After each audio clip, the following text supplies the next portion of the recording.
Road trip पर जाना हो तो लोग सबसे पहले गाड़ी की बात करते हैं। गाड़ी हाई एंड हो, सर्व सुविधा युक्त एसयूवी हो या फिर ऑफ रोड बाइक, और ज्यादातर लोग इनके अभाव में रोड ट्रिप करते ही नहीं हैं।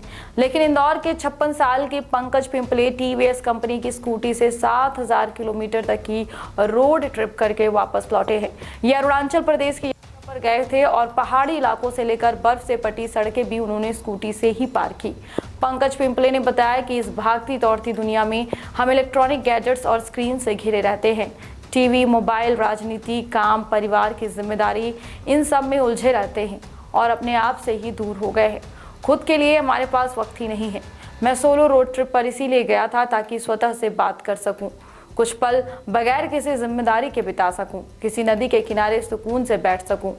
मैंने अरुणाचल प्रदेश जाने का फैसला लिया, जहां 56 साल की उम्र में 7000 किलोमीटर की यात्रा आसान नहीं थी, लेकिन मैंने किसी से चर्चा नहीं की, बस निकल पड़ा। उन्होंने बताया कि 27 दिन में अकेले की अरुणाचल प्रदेश की यात्रा पर खर्च 50,000 रुपए आए। इसमें से पेट्रोल 17,781 रुपए का लगा, होटलों में रुकने का खर्चा 21,600 रुपए, तो वहीं खाने पर 8,100 रुपए खर्च हुए। वहीं अतिरिक्त खर्च 2,500 रुपए हुए। उन्होंने बताया कि बैग में 2 कपड़े, इलेक्ट्रिक केतली और दवाएं लेकर मैं यूं ही निकल पड़ा। मैंने ये यात्रा 5 अप्रैल को सुबह 4 बजे इंदौर से शुरू की।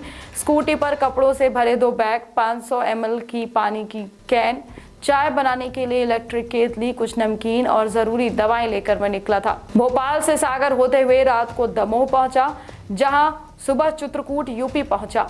यहां रामघाट, हनुमान धारा, गुप्त गोदावरी, अनसुईया मंदिर देखा और फिर कामदगिरी की 5 किलोमीटर की परिक्रमा भी की। रामनवमी मैंने अयोध्या में ही मनाई और फिर गोरखपुर होते हुए पश्चिम बंगाल के सिलीगुड़ी पहुंचा और यहां से असम पहुंचा।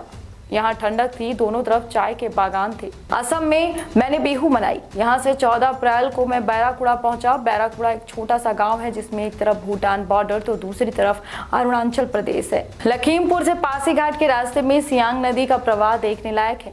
यही नदी आगे ब्रह्मपुत्र कहलाती है। यहाँ से मैं दिम्बुक पहुंचा जो मीठे संतरों के लिए मशहूर है, और फिर मैं अनिनी की ओर गया, जो कि ये निर्णय गलत साबित हुआ क्योंकि रास्ते में बहुत मुश्किल मायोड़िया के पास मिला। फिर हुनली पहुंचा जहां रुकने की कोई व्यवस्था नहीं थी। उन्होंने बताया कि इसके बाद मैंने पुलिस थाने में मदद मांगी तो उन्होंने मुझे डाक बंगले में रखवाया। वहीं हुनली से अनिनी तक भी बहुत खराब रास्ता है, पत्थर, कीचड़, रास्ते बंद। पर यहाँ एकमात्र ऐसी जगह होगी जहाँ आप 100 झरने देखेंगे। यहाँ जिद, हिम्मत और हौसले की असली परीक्षा होती है। इसके बाद मैं परशुराम कुंड और डिब्रूगढ़ पहुंचा, जहाँ शिवसागर में भव्य शिव मंदिर का दर्शन किया। काजीरंगा नेशनल पार्क होते हुए तेजपुर पहुंचा और महाभैरव के दर्शन कर लौटा। वहीं 27 अप्रैल को निकला और 2 मई को मैं इंदौर पहुंचा। मैंने ये यात्रा 27 दिन में पूरी की।